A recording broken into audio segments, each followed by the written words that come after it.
Bonjour, je suis le Maroc, un pays qui se situe au nord-ouest de l'Afrique. Ma longue côte donne sur l'océan Atlantique et se termine au-delà du détroit de Gibraltar sur la mer Méditerranée. Quand on parle de moi, la plupart des gens pensent à Marrakech, au thé à la menthe, au couscous ou encore au chameau. Mais je ne suis pas seulement ça. Ma capitale est Rabat. Casablanca est ma plus grande ville. C'est également la plus peuplée, mais ce n'est toujours pas tout.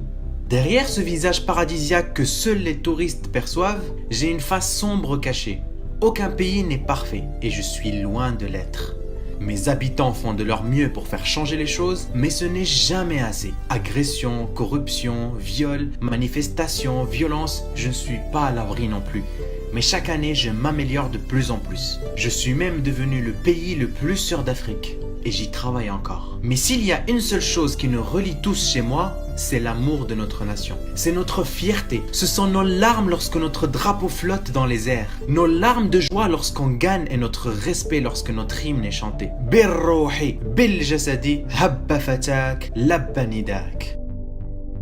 Je n'ai pas que des défauts au final, et vous pouvez le voir par vous-même. Mes habitants chaleureux, solidaires et aimables font de moi un pays convoité par des milliers de touristes tous les ans. Je suis même le pays le plus touristique en Afrique. Mes paysages naturels sont à couper le souffle. Que ce soit au nord, au sud ou même dans le Rif, j'ai été gâté par la nature. Cela ne veut pas dire que je suis resté dans le passé. Mes villes modernisées offrent beaucoup d'emplois et de lieux à visiter. Marrakech est une des premières destinations touristiques mondiales. Ma gastronomie est aussi riche que mon peuple. Tagine, couscous, bastela ou même rfissa constituent l'une des meilleures gastronomies au monde. Mais ce n'est toujours pas fini. À Ouarzazate, j'ai construit la plus grande centrale solaire du monde. Mon régime politique dirigé par la famille royale, notamment le roi Mohamed VI, est très stable. Le pont à Oban de Rabat est aujourd'hui le plus grand pont d'Afrique et du monde arabe. La mosquée Hassan II à Casablanca, construite par l'argent du peuple, est dans le top 5 des plus hauts bâtiments religieux au monde.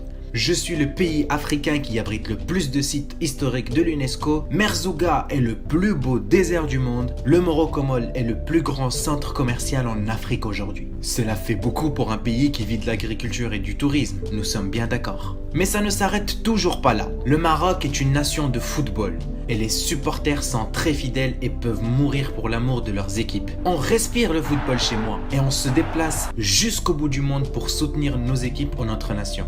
En cas de victoire, on fête ceci comme il se doit, et ce dans tous les coins du monde.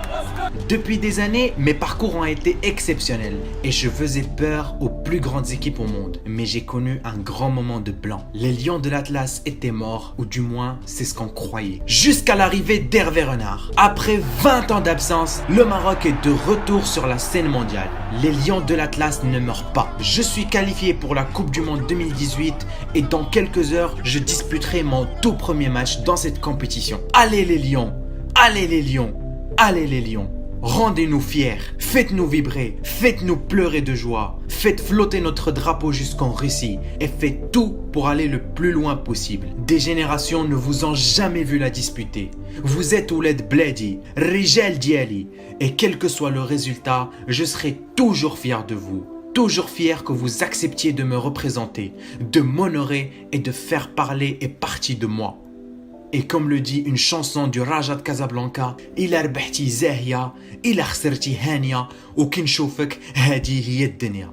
Je tiens juste à prévenir l'Espagne, le Portugal, l'Iran et même le monde entier.